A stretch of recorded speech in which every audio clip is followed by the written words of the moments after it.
Hi there, I'm the Reverend Danny Crosby, a Unitarian minister serving congregations in Altrincham and in Urmston in the northwest of England. And I offer this devotion as a balm for the heart, for the mind, for the spirit, and for the soul. And it's titled, Stories Are Never Just Stories. We become the stories that we tell ourselves. And I'm going to begin with a little piece written by Mark Nepo, and it's titled The Two Tribes, not the Frankie Goes to Hollywood song. Although you're singing it now, aren't you, those of us of a certain age? Yeah, let's not go there. Anyway, this is The Two Tribes by Mark Nepo. In the beginning, when the first humans came across each other, it went two ways. Upon seeing someone different, the more fearful one said, "You're different. Go away." The other, upon seeing someone not like him, said, "You're different. Come teach me what I don't know." While our reasoning has grown more complicated through the centuries, it's essentially the same. Go away or come teach me. Since the beginning, the two tribes have had their philosophies. The go-away tribe has always believed that human beings, by their nature, are self-serving and untrustworthy, in need of control. The go-away tribe believes in stringent laws and constraints, both moral and legal, to ensure that people don't run amok. The come teach me tribe believes that human beings, by their nature, are kind and trustworthy. The Come Teach Me tribe believes in empowering laws that cultivate freedom to ensure that people actualize their web of gifts through relationship. The truth is that we are born into both tribes and can move from one to the other depending on the level of our fear. The times of genocide throughout history mark the extreme malignant manifestation of the go-away tribe. Distorted by fear, it's not enough to just say, go away, for unbridled fear turns to anger, which normalized turns into prejudice and hate. Such deep embedded fear dictates that we need to make sure that those who are different cannot return, and so we exile them, jail them, hurt them, and in extremely ugly cases, persecute and kill them. However, the times of enlightenment throughout history mark the extreme manifestation of the Come Teach Me tribe, which through learning and wonder leads to eras of compassion and cooperation. Empowered by trust, curiosity turns into interdependence and belief that we are more together than alone.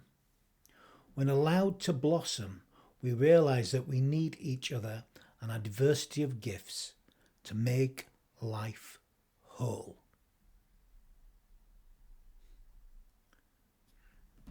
Lovely, eh? Interesting stuff. Do you relate? Do you see yourself in both tribes at times? You know, stories are never just stories. We become the stories that we tell ourselves. Here's a little story I'm going to tell you. A traveller was riding through the countryside. He was heading to the city for a wedding. He'd been riding for some time when he realised he'd become lost. He noticed a man sauntering along, happy in his own thoughts. The traveller thought that he would approach the man and ask him for directions. Unfortunately, he was unaware that the man he was approaching was Nasruddin. There may be trouble ahead.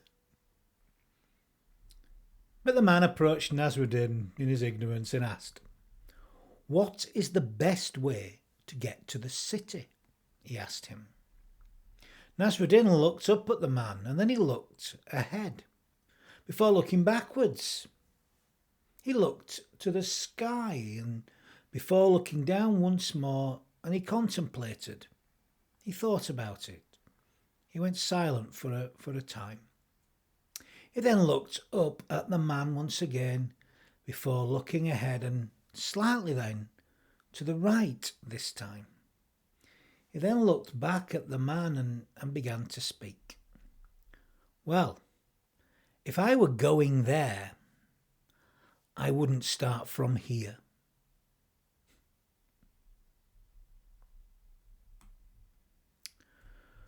Whenever we set out on a journey, it matters where we start from, where our journey begins. Yes, the beginning isn't the journey. Where we begin, where we start out from, isn't the journey itself, but it will impact on how we travel, how we get there. You know, we never step into anything in life without a past. We carry the past with us to some degree or other. It's there, part of who we are. How we journey in life, of course, will be influenced by our starting point, by what we are taught either subliminally or deliberately. How we see ourselves, how we see one another, how we see the world. It will impact on how we journey and how we meet life and how life meets us. It matters how we greet the world and how the world greets us. Where we begin from will have a bearing on the journey itself, on how we live each day. Remember, journey means where you go in a day or what you do in a day, literally. Are we the come teach me people or the go away people? What will it be today? For it matters how we greet one another, and it matters how we greet life and how life greets us. Now, the other day, in fact, the 20th of February it was actually, a post appeared on my Facebook feed, and it was a post by a social historian that I follow, Rutger Bregman. Here is what he wrote. The BBC just released a new adaptation of The Lord of the Flies, the classic novel by William Golding.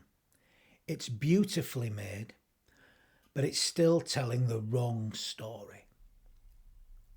A few years ago, I went looking for the real Lord of the Flies. I wanted to know, has it ever actually happened? Have kids ever been shipwrecked on a desert island? It took me a year of research, but I found it. In 1965, 6 boys from a boarding school in Tonga stole a boat, got caught in a storm, and drifted for 8 days without food or water. They washed up on Atta, a remote, uninhabited island in the Pacific. They stayed there for 15 months, and what happened on that island was the exact opposite of William Golding's novel. These boys set up a small commune. They built a food garden, stored rainwater in hollowed out tree trunks, created a gym with improvised weights, and built a badminton court. One of them, Stephen, who would later become an engineer, managed to start a fire using 2 sticks. They kept it burning the entire time. Now, of course, they fought too, but when they argued, they had a rule. Go to the opposite ends of the island, cool down, then come back and apologise. As one of them told me, that's how we stayed friends. Back home, everyone assumed that the boys Luke, Stephen, Sione, David, Kolo and Mano were dead. When they were finally discovered by an Australian captain named Peter Warner, he radioed their names to Tonga. After 20 minutes, a tearful response came back. You found them. These boys had been given up for dead. Funerals had been held. If it's them, this is a miracle. Peter commissioned a new ship, hired all 6 boys as his crew, and named the boat Atta, after the island that he'd found them on. They remained friends for the rest of their lives. Peter and Mano even became soulmates.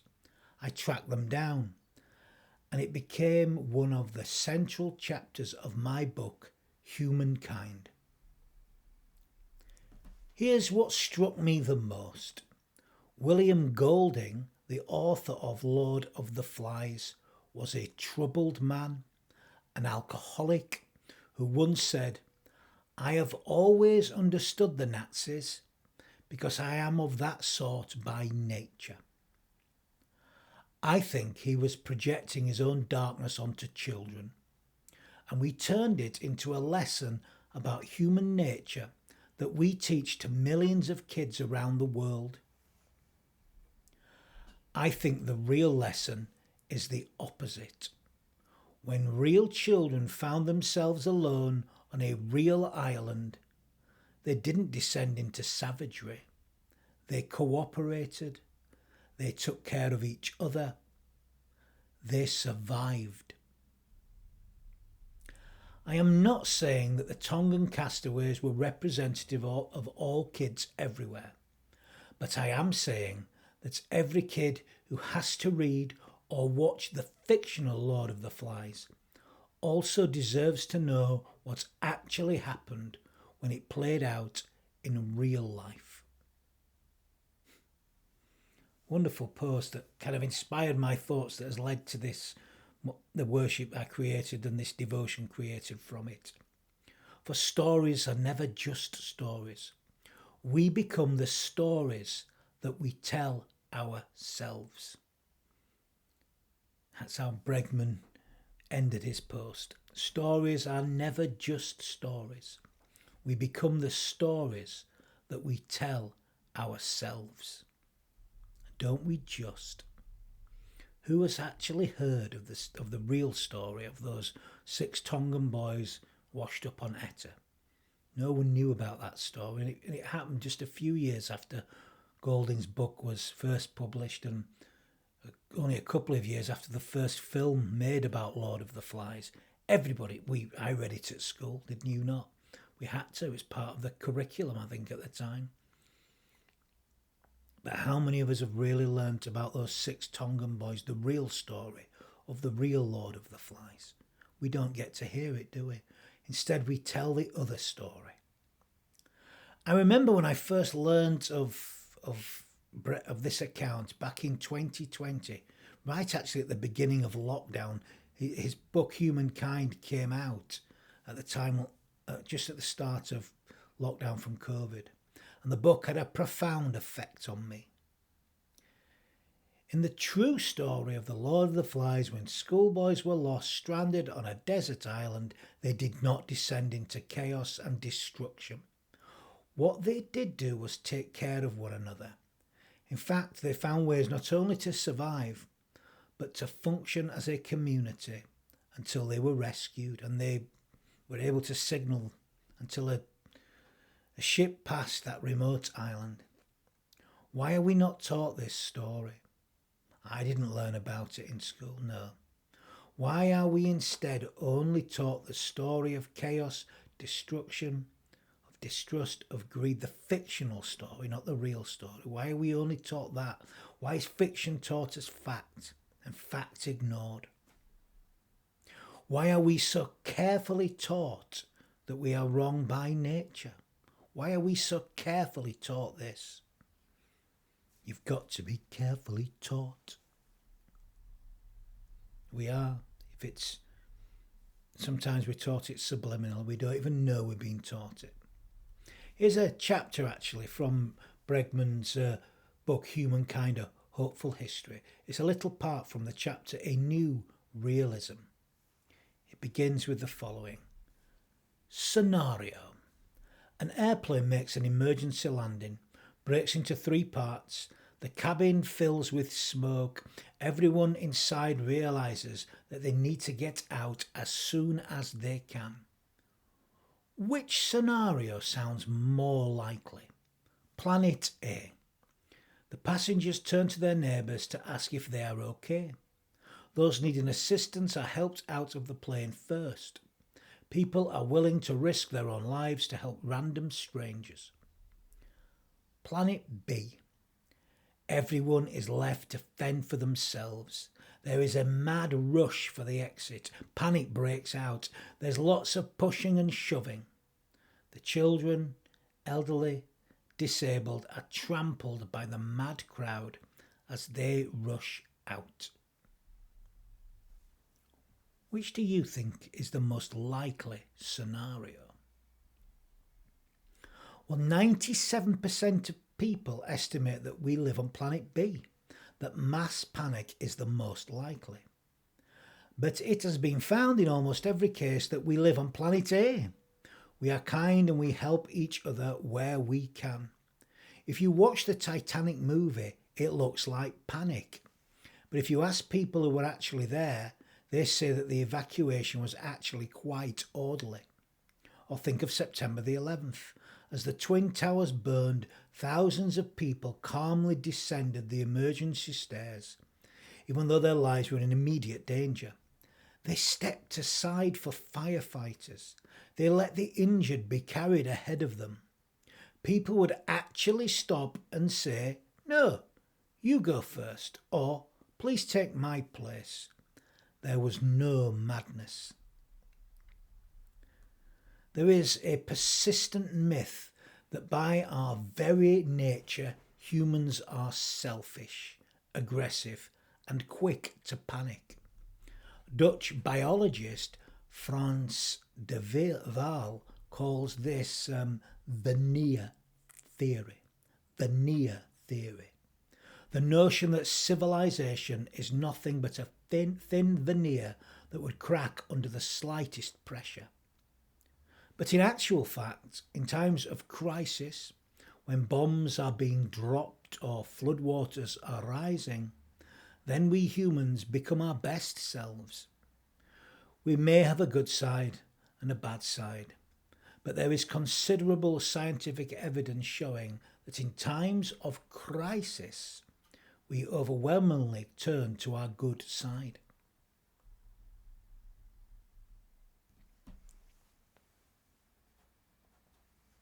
And it seems the truth is much like Nepo highlighted in the story about the two tribes we heard earlier.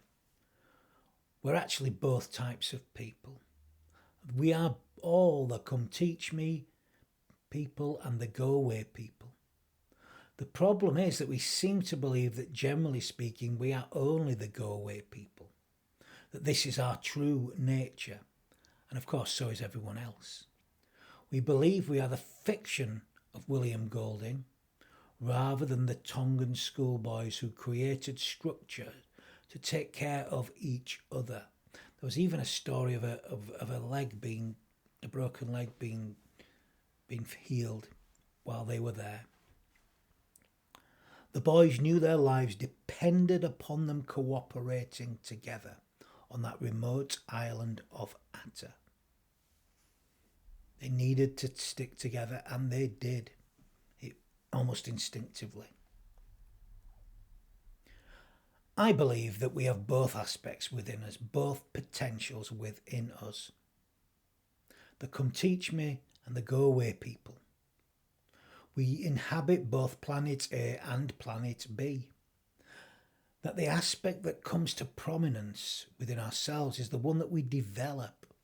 The boys were developed before they ended up on the island in the way that they were brought up and the school that they were brought up in. It matters what stories we tell ourselves and the stories we tell one another, as the stories we tell become the life we will lead, and it will become the world that we live in. This is the place where we will begin every journey, every single day of our lives, every single day of my life. And how we develop them is beautifully illustrated in this other story that we need to tell ourselves. There was an old man who said to his grandson, "There is a fight going on inside me, a terrible fight between two wolves. One is evil, angry, greedy, jealous, arrogant, and cowardly. The other is good, peaceful, loving, modest, generous, honest, and trustworthy. These two wolves are fighting within you too, and in every other person on the planet." After a moment, the boy asked, "So which wolf wins?" To which the old man just simply smiles and said, "The one that you feed. The one that you feed is the one that will win out, that will take over. So which are we going to, are we go teach me or come teach me, sorry, or go away, folk?" It matters, you know, it really does. It matters the stories that we tell of ourselves and the stories we tell of one another.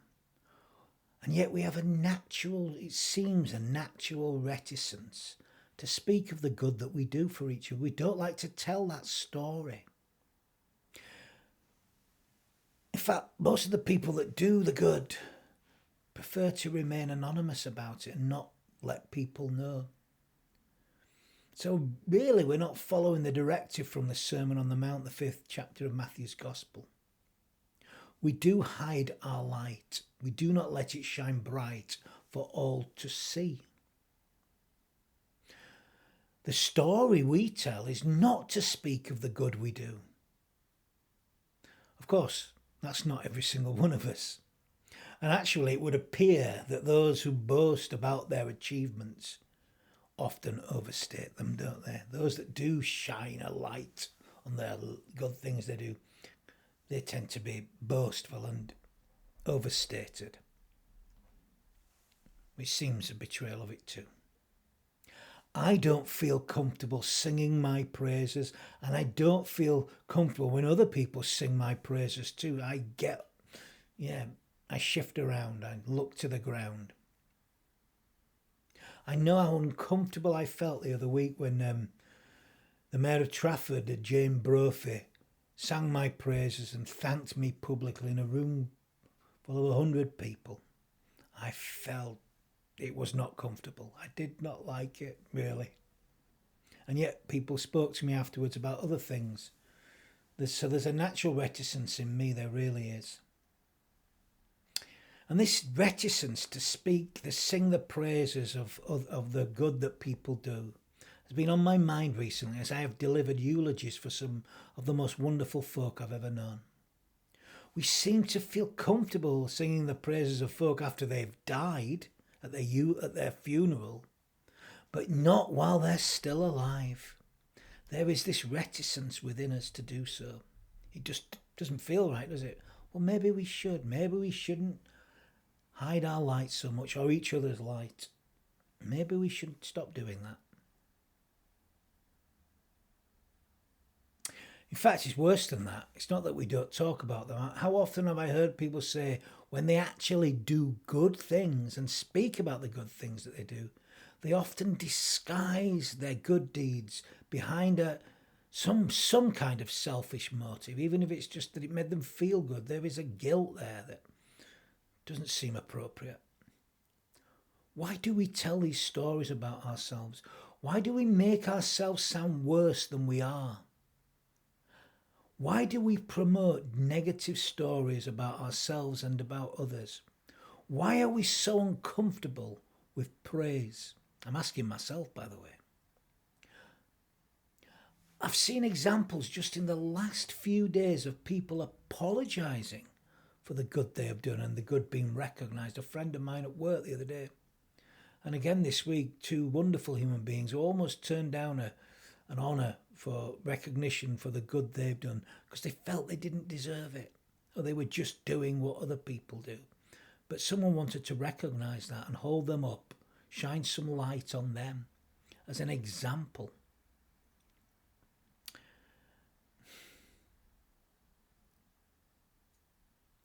It is charming and kind of lovely, I guess, though, to recognise this reticence in myself, this downplaying what I do, or the good that we do, or to create a selfish motive for the good.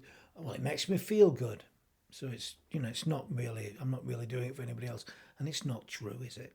If there can be both can be true. It serves no one to make ourselves out to be selfish for the good we do. And it just feeds into those negative stories that we tell about ourselves, that we tell about one another. Why do we do it? We make ourselves sound worse than we are. It serves nobody. As Rutger Bregman noticed in Humankind, unfortunately this reticence works like a nocebo. When you disguise yourself as an egoist, you reinforce other people's cynical assumptions about human nature. Worse, by cloaking your good deeds, you place them in quarantine, where they can't serve as an example for others.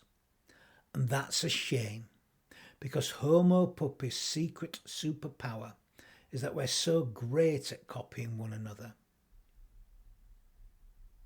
Bregman suggests that we come out of the closet about our generosity and do it as an example to others, so as to encourage them to do the same, to counter out the narrative of our so-called human selfishness.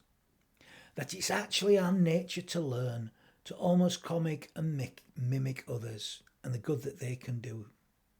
For human beings like to fit in. We like to feel part of a community, a tribe.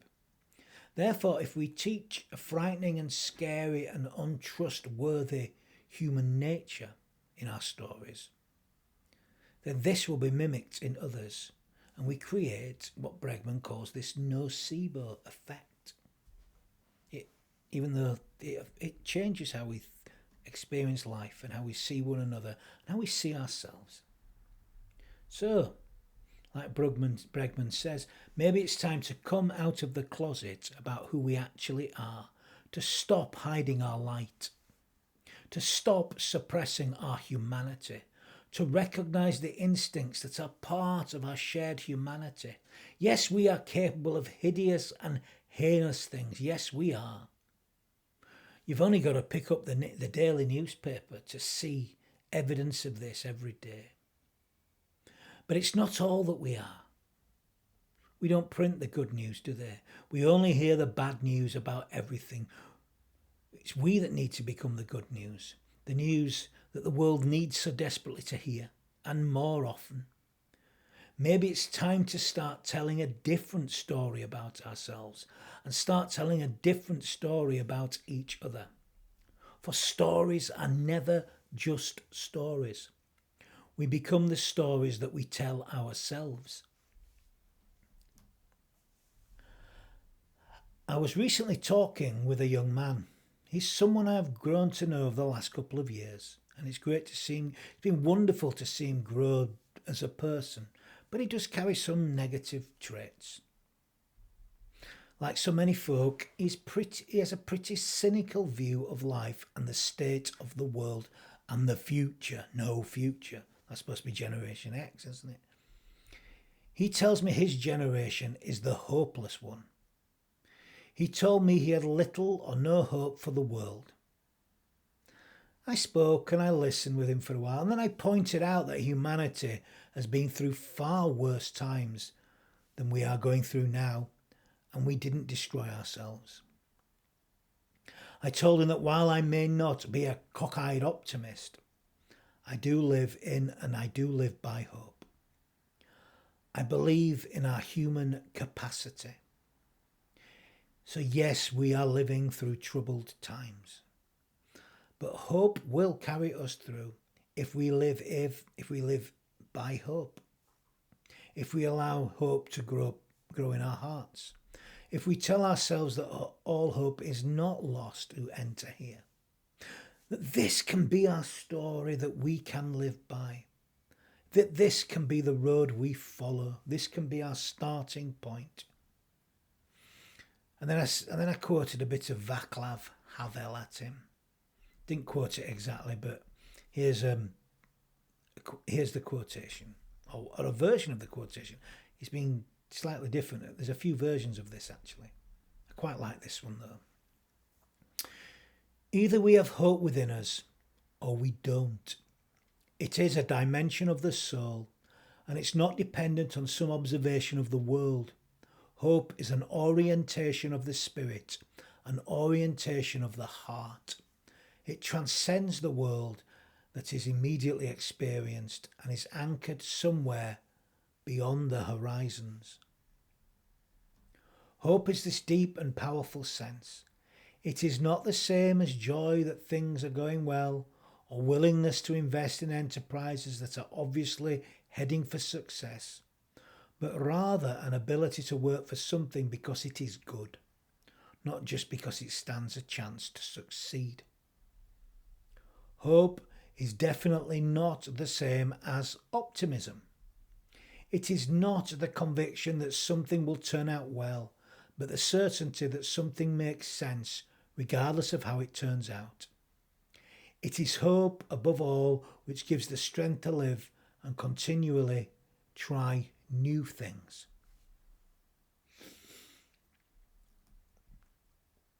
I know how vital it is that hope is the starting point of each and every journey. It is for me. It's hope that makes my heart sing. For stories are never just stories. We become the stories that we tell ourselves. And I recently shared some of the story of Oscar Hammerstein the second, and it was at an interfaith entertainment evening. So I spoke of Hammerstein's universalism that he grew up in New York as a child in the early part of the 20th century. And universalism, which became part of the Unitarian Universalist denomination in America, but at that point it was a Universalist church he grew up in, is a faith whose story is one of hope. Its foundation, its starting point of its story is hope. And it was hope that inspired Hammerstein's life and Hammerstein's work. It's this that he wrote songs of love and hope about, didn't he? And of course social change. At the time they were quite revolutionary, even though it was basically musicals, but it really addressed some important social issues of the time that are still important today.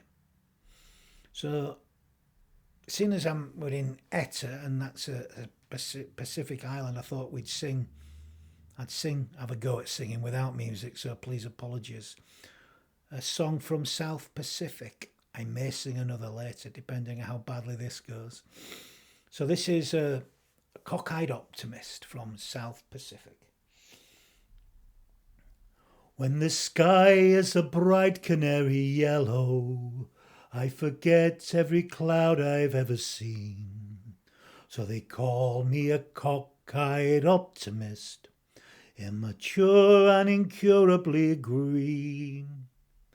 I have heard people rant and rave and bellow that we're done and we might as well be dead. But I'm only a cockeyed optimist, and I can't get it into my head. I hear the human race is falling on its face and hasn't very far to go. But every whippoorwill is selling me a bill and telling me it just ain't so. I could say life is just a bowl of jello and appear more intelligent and smart. But I'm stuck like a dope with a thing called hope, and I can't get it out of my heart. Not this heart.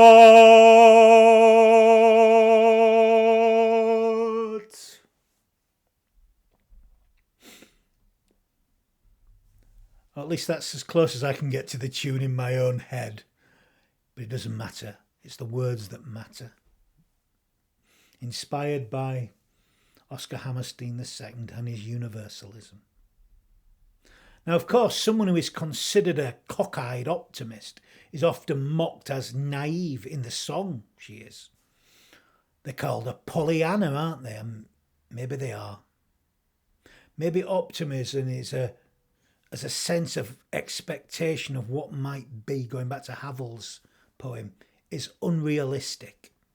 That said, it's no more unrealistic than cynicism. If we believe cynically that things are inevitably going to work out in a negative way, that's just as dishonest and untrue as being overly optimistic. And it's no good starting any journey from a place of cynicism. You're not going to get very far, and it won't be very pleasant either. But if we step out in hope, in a belief in the potential, in a belief in our capacity of what we could be, of what we're capable of being, then we might step out on a very different journey. This is hope. This is what Hammerstein was about. And it's what I believe in, because I'm a universalist too, you know. I really, really am. But I'm a universalist in every sense of the word. And probably a load more that I don't know about. It's a story I tell. It's a story I begin each day with. For stories are never just stories. We become the stories that we tell ourselves.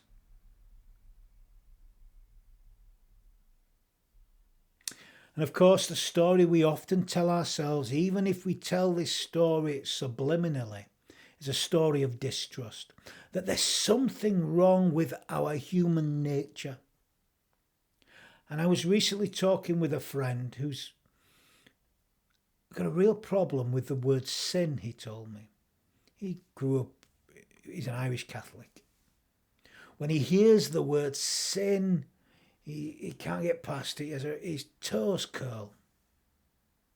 But that's due to the story that he was told growing up, that he was a sinner to the core. So his problem actually is with the idea of original sin. The story that we are wrong by our nature and can only be saved by the right, certain kind of faith. And that's not down to us, according to this belief. Now, I don't believe in original sin. But I do believe in a kind of sin, if you like, in the sense of falling short of what I'm capable of being, that we all fall short. So in that sense, sinari means to miss the mark, doesn't it? And I'm as human as the next person. I miss the mark. I fall short of my ideals.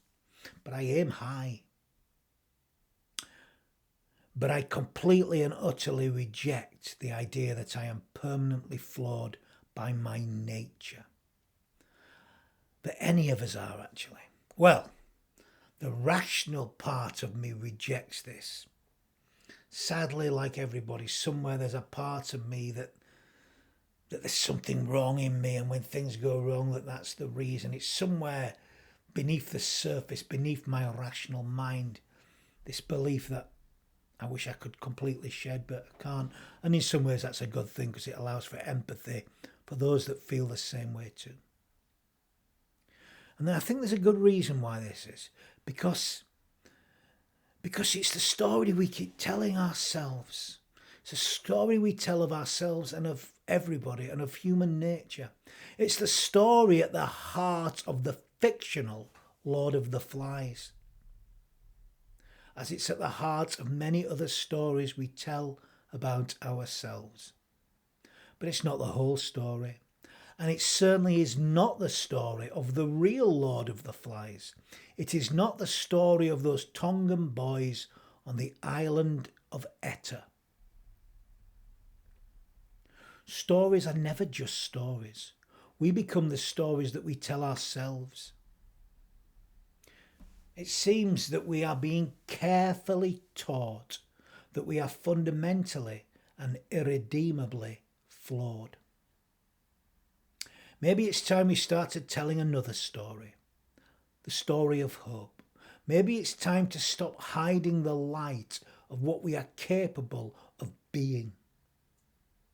Maybe one day they'll make a big budget movie or a BBC series about those 6 Tongan boys who created a community and took care of each other on the island of Etta, who created a civilized society and not only survived, but thrived, and it shaped them forever. So where and how are you going to begin your story? It matters, you know. It really, really does. For stories are never just stories. We become the stories we tell ourselves. And on that note, I'm going to end this morning with a little bit more of South Pacific in honour of those 6 Tongan boys on Etta. Another little bit of Oscar Hammerstein II, Rogers and Hammerstein actually, from South Pacific. It matters what we're taught, you know, the stories we tell ourselves. You've got to be carefully taught. You've got to be taught to hate and fear. You've got to be taught from year to year. It's got to be drummed in your dear little ear. You've got to be carefully taught. You've got to be taught to be afraid of people whose eyes are oddly made and people whose skin is a different shade. You've got to be carefully taught.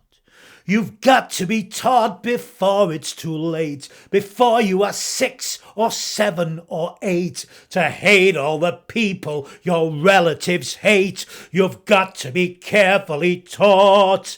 You've got to be carefully taught.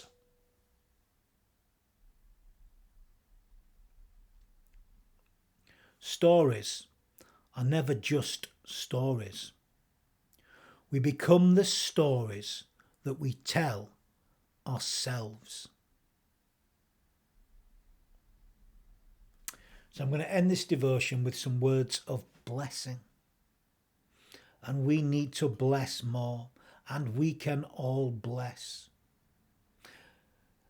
And we bless by giving ourselves fully to life. So as we return to our lives, let us do so in the spirit of light, in the spirit of love. Let this be a new beginning, a new story that we tell ourselves. Let we become a new beginning. May the spirit of love, may it open us up to deeper understanding and connection and interconnection.